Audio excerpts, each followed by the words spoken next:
Jour de conseil des ministres au Burkina Faso, autour du chef de l'État, le capitaine Ibrahim Traoré, le gouvernement a planché sur plusieurs dossiers, notamment l'adoption d'un rapport relatif à un décret portant conditions et modalités de construction des sièges des grandes entreprises au Burkina Faso.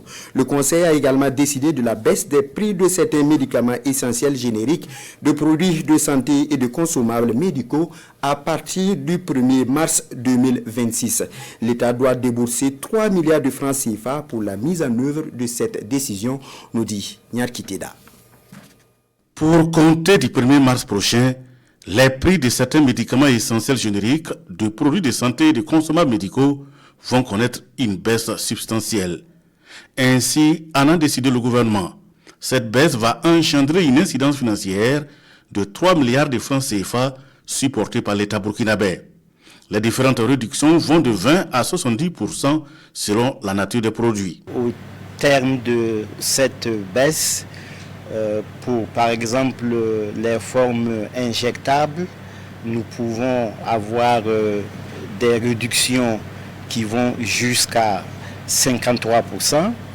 Pour certaines formes comprimées, nous pouvons avoir des réductions qui vont jusqu'à 67%.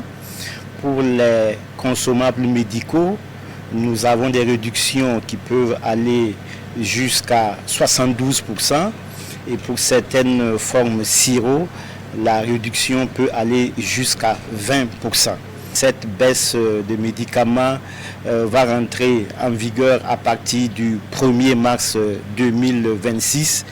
Évidemment, il s'agit d'une mesure qui entre en droite ligne de la vision pragmatique du chef de l'État qui veut que tous les Burkinabés, et notamment le Burkinabé lambda, puissent avoir un accès équitable à des soins et services de santé et de nutrition, et les médicaments constituent un bien essentiel de ce paquet.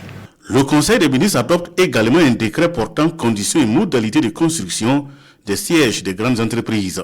Le décret oblige les grandes entreprises ayant un chiffre d'affaires d'au moins 5 milliards de francs CFA sur les 3 derniers exercices à construire leur siège au Burkina Faso. Pour les entreprises qui ont un chiffre d'affaires selon les critères fixés supérieur à ou égal à 100 milliards de francs CFA, la catégorie c'est la catégorie A et le standing de construction c'est au minimum R+7 avec un parking souterrain et un parking en surface.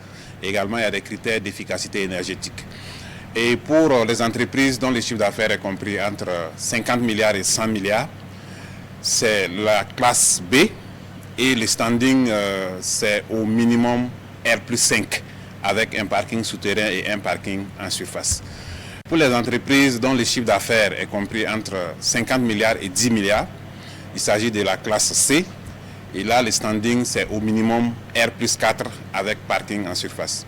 Et pour les entreprises dont le chiffre d'affaires est inférieur à 10 milliards, c'est la classe D. Et le standing, c'est au minimum R+3. Le décret, après donc, la signature, va consacrer la mise en œuvre effective de la loi. La loi a prévu aussi des exonérations sur les matériaux de construction et pour permettre aussi de faciliter les opérations de construction de ces entreprises. Et au niveau de la Sonature, il y a également des terrains qui ont été disponibilisés pour que ces entreprises puissent les acheter et afin de construire leurs sièges. Le décret vise à opérationnaliser la loi adoptée en décembre 2025 par l'ALT, l'Assemblée législative de transition portant obligation de construction des sièges pour les grandes entreprises au Burkina. Elle fait également obligation aux entreprises de déposer des dossiers de construction dans un délai de 6 mois après son adoption et un délai de 36 mois pour ériger le siège. Le ministre de l'Économie et des Finances invite alors les entreprises à se conformer le plus tôt possible pour une mise en œuvre effective de la loi à compter de cette année 2026.